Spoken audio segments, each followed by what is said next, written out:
لم أكن أعلم أنها بلد تملك كل هذا التاريخ.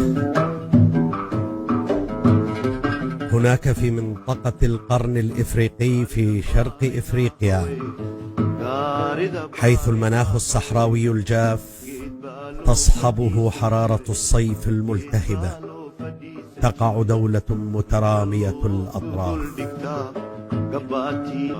بمساحة تبلغ 637 ألف كيلومتر مربع.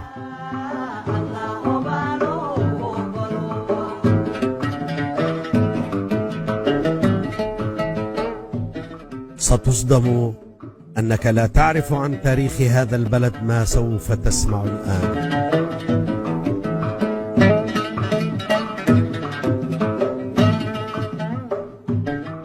بلد عريق في التاريخ، يمتد تاريخه إلى أكثر من 9000 عام قبل الميلاد.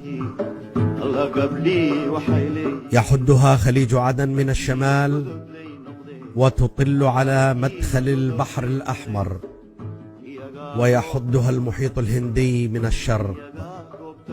إنها الصومال.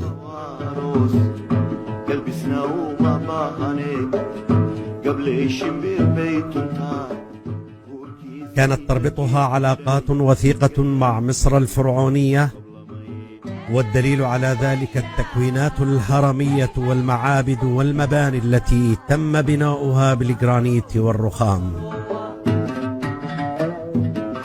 والتي يرجع زمانها إلى نفس الفترة التي يرجع إليها مثيلتها من المباني في مصر القديمة.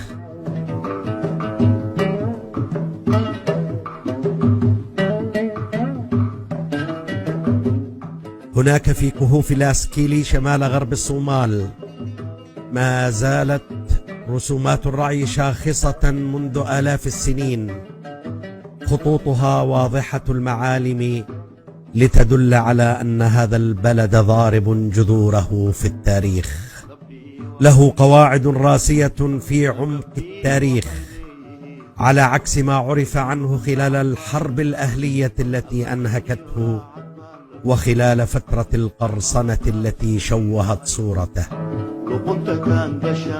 إنها بلد تملك أطول حدود بحرية في قارة إفريقيا، بطول يصل إلى 3000 كيلومترا، وبعمق مياه إقليمية تصل إلى 370 كيلومترا. كانت قديما من أهم مراكز التجارة العالمية.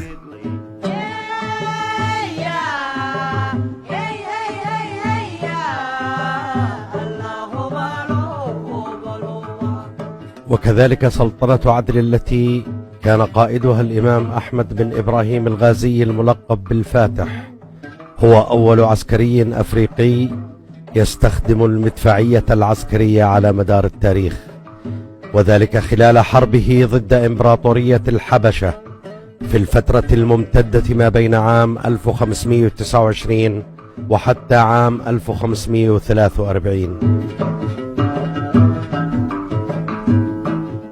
أما في العصور الوسطى فقد سيطرت على طرق التجارة العديد من الإمبراطوريات القوية، منها إمبراطورية أجوران التي حكمت المنطقة في الفترة بين القرنين 14 و17 للميلاد، والتي برعت في فنون الهندسة الهيدروليكية وبناء الحصون. أما بالنسبة للمؤرخين فإنهم يرجحون بأن علولا ومحيطها التي زرعت بها شجرة البخور تدخل في مناطق مملكة البنط القديمة.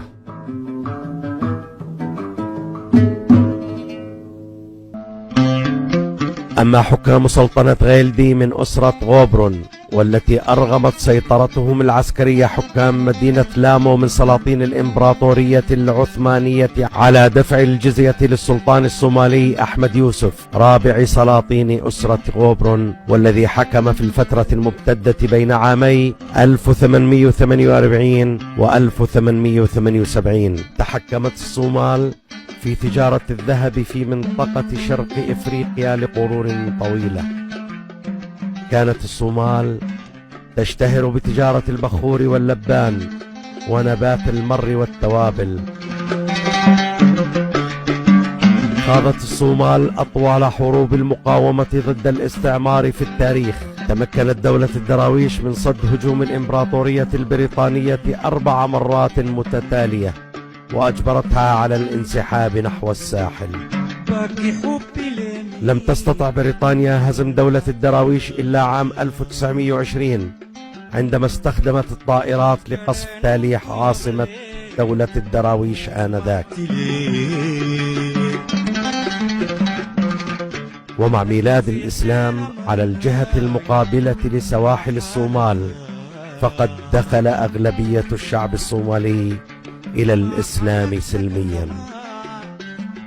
ثم تحولت الدويلات القائمة على أرض الصومال إلى دويلات ومدن إسلامية مثل مقديشو وبربرة وزيلع وباراوة ومركا. وخلال القرن ال19 وبعد انعقاد مؤتمر برلين عام 1984 أرسلت الإمبراطوريات الأوروبية العظمى جيوشها إلى منطقة القرن الأفريقي، وذلك بغية السيطرة على هذه المنطقة الاستراتيجية من العالم، مما دفع الزعيم محمد عبد الله حسان مؤسس دولة الدراويش إلى حشد الجنود الصوماليين من شتى أنحاء القرن الإفريقي.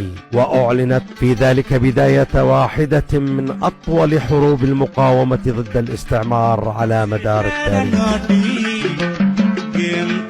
كما واجهت إيطاليا نفس المقاومة من جانب السلاطين الصوماليين، ولم تتمكن من بسط سيطرتها الكاملة على أجزاء البلاد المعروفة حاليا بدولة الصومال إلا خلال العصر الفاشي في أواخر عام 1927، واستمر هذا الاحتلال حتى عام 1941 حيث تم استبداله بالحكم العسكري البريطاني. وظل شمال الصومال مستعمرة بريطانية، في حين تحول جنوب الصومال إلى دولة مستقلة تحت الوصاية البريطانية، إلى أن تم توحيد شطري الصومال عام 1960 تحت اسم جمهورية الصومال الديمقراطية.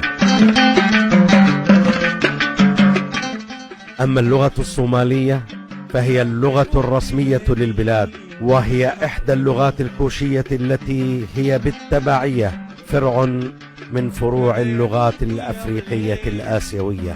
وتعد أقرب اللغات إلى الصومالية هي لغات عفار التي يتحدث بها أهل أثيوبيا وأريتريا وجيبوتي. واللغة الصومالية هي أكثر اللغات الكوشية تدوينا على الإطلاق، كما أن هناك دراسات أكاديمية عن اللغة الصومالية تمتد لما قبل 1900 عام على الأقل. قام بوضع الأبجدية الصومالية عالم اللغات الصومالي شيري جامع أحمد، واستخدم فيها كل الحروف اللاتينية المستخدمة في الإنجليزية عدا أحرف الزد والفي والتي. بالإضافة إلى الصومالية تعتبر العربية لغة رسمية ووطنية للبلاد، والتي يجيدها غالب الشعب الصومالي إجادة تامة لعلاقتهم المتينة في علوم الدين والفقه والحديث. كانت هذه هي الصومال، وهذا هو تاريخها الذي لم أكن أعلم عنه شيئا قبل الآن. تعد الصومال في المرتبة الثامنة من حيث المساحة بين الدول العربية، وبتعداد سكان يصل إلى 12 مليونا، يعتاش معظم ساكنيها على الزراعة والرعي إلى جانب الصيد. وبسبب الهجرات المتلاحقة التي سببتها الحرب، أصبح أكثر من ثلثي الصوماليين يعيشون خارج الصومال، بتعداد يصل إلى 4.6 مليون في إثيوبيا، ويعيش حوالي 2.4 مليون في كينيا، و200 ألف يعيشون باليمن، و50 ألف في الإمارات. أما في كندا فيعيش حوالي 150 ألف صومالي، وفي المملكة المتحدة والولايات المتحدة يعيش 100,000 صومالي في كل منهما. تم قبولها عضوا في جامعة الدول العربية عام 1974، وتعد من أولى الدول المؤسسة للاتحاد الأفريقي، ومن الأعضاء المؤسسين لمنظمة المؤتمر الإسلامي، وكذلك عضوا في منظمة الأمم المتحدة وحركة عدم الانحياز. يعتبر نساؤها من أجمل نساء العالم، وجمالهن محكم الدقة والإتقان، فرشاقة القد ظاهرة على جميع نسائها دون استثناء. نجحت في إنشاء نظام اقتصادي حر يفوق العديد من الأنظمة الاقتصادية الأفريقية الأخرى حسب دراسة لمنظمة الأمم المتحدة. إذا أعجبكم الفيديو أرجو الاشتراك بالقناة وتفعيل زر التنبيهات والإعجاب بالفيديو، وإلى لقاء في فيديو جديد. هذا سلام الله عليكم جميعا.